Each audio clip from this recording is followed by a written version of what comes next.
Kiongozi wa wazalendo huko Jamhuri ya Kidemokrasia ya Kongo afariki dunia tarehe 14 ya mwezi wa 3 huu mwaka 2025 katika chanzo ambacho hakijajulikana sana kwamba ni chanzo gani ambacho kimesababisha umauti wake, lakini inavyosemekana ni kwamba alipigwa risasi katika mazingira ambayo hayajajulikana sana kwamba ni nani aliyempiga risasi, lakini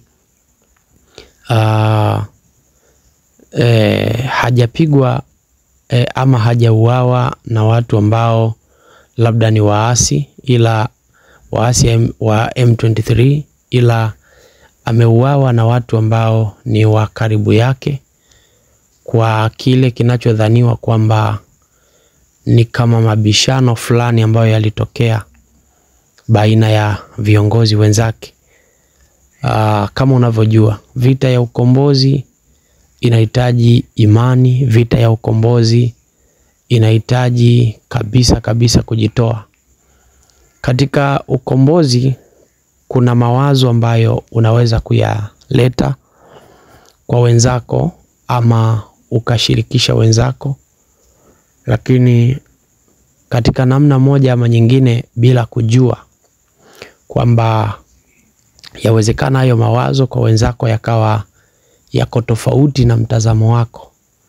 Sasa yanaweza yakazusha mambo mengine, na badala ya watu kukuunga mkono ukakuta wanakupinga katika mawazo yako.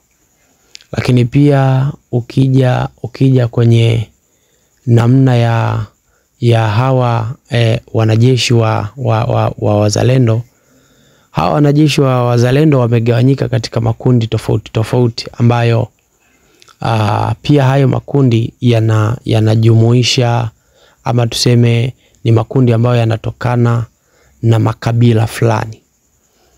Ukija kwa upande wa Wabembe, wana wazalendo wao ambao wana kiongozi wao, wanapoenda vitani wana mwakilishi wao ambaye anawawakilisha katika kabila la Wabembe.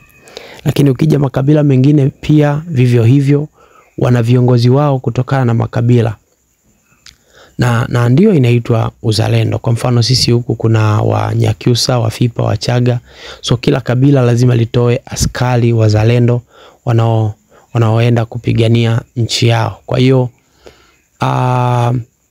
katika upatikanaji wa wazo moja ambalo wanatakiwa kutembea nalo, wazo moja, inavyosemekana kiongozi huyu kuna namna ambavyo walitokea wenzake wakampinga katika wazo lake. Hii inaonekana inawezekana ni kifo ambacho kimesababishwa na usaliti. Usaliti wa namna fulani kwamba maybe sera zako zikaonekana zinavutia sana kabila lako, ama sera zako zikaonekana maybe ziko na ubinafsi, ama sera zako zikawa ni nzuri ila wenzako hawazitaki. So kinachotokea ni madhara kama haya. So tutaendelea kukujulisha chanzo halisi na chanzo kamili ambacho kimeweza kusababisha kiongozi huyu aweze kupoteza maisha huko Jamhuri ya Kidemokrasia ya Kongo. So endelea kutufuatilia, make sure una subscribe, una like na kucomment channel yetu ili uwe wa kwanza kupata updates zote ambazo tunakuwa tunazitoa katika channel hii. Thank you.